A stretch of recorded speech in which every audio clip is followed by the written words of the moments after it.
If somebody had asked me about 10 years ago what I thought of geothermal, I would have said, like a lot of people would, that it was a niche application, a niche energy source that was struggling to be commercial.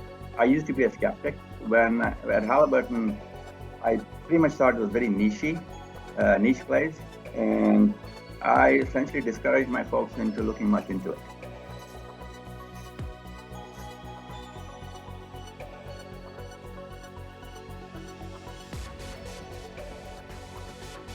From my perspective, I guess from Shell perspective, we believe in more energy, but crucially cleaner energy in the future.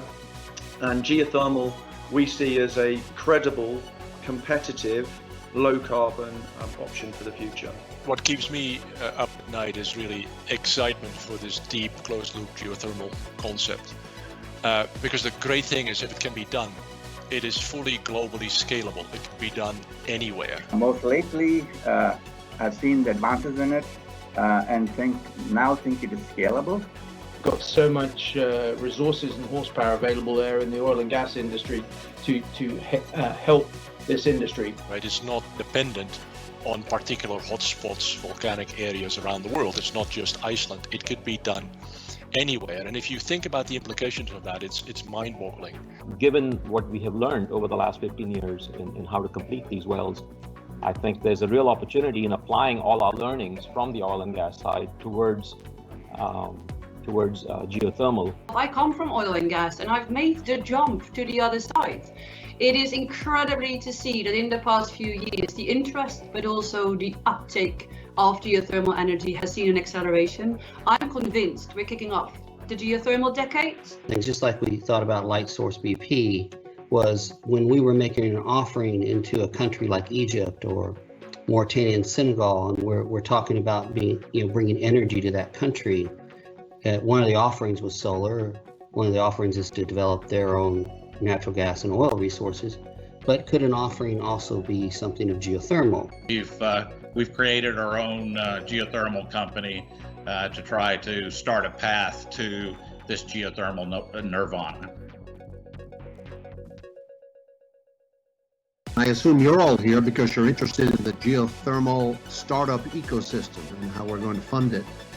I want to warn you that for the last 50 years, I've been working on another startup ecosystem called the internet, the thing that is carrying these images at this very moment.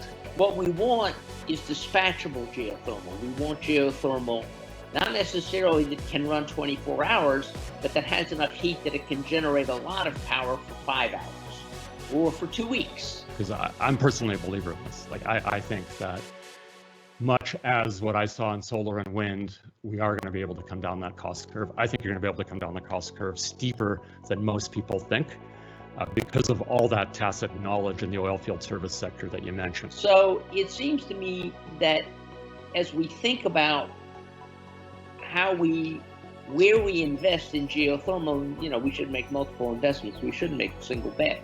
But we also should be thinking about the role where geothermal will be able, for an average kilowatt hour, to earn a much higher than average price.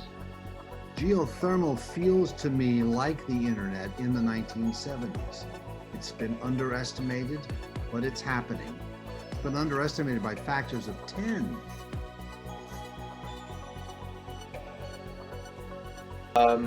I think I've got faith out of this last hour and a half that we can do something like this together and stop and listen to Matt and the guys in geothermal, take their lessons learned, blend them with the oil and gas lessons learned, and go out there and do something.